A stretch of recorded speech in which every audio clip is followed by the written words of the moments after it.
ملګرو د سوات د علم د غره په سر یو ساده جومپړی کې یو زلمی د کالج د چوټیانو په زمانه کې په کوټه کټ غوړولی او پاس اسمان ته ګوري.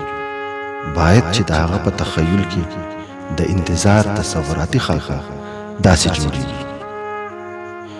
لاندې په ځمکه تاترینو سکو، لاندې په ځمکه تاترینو سکو، پاس په اسمان کې د ستورو لښکر د انتظار په تناب کلک تړلی، د انتظار په تناب کلک تړلی. د بل هایکو کې د ټایم او سپیس د تصور یو ادبي خاکه پیش کو. ګړی د هجر راته سل کلونه، ګړی د هجر راته سل کلونه، پیړۍ د وصل راته یو ګړی شي.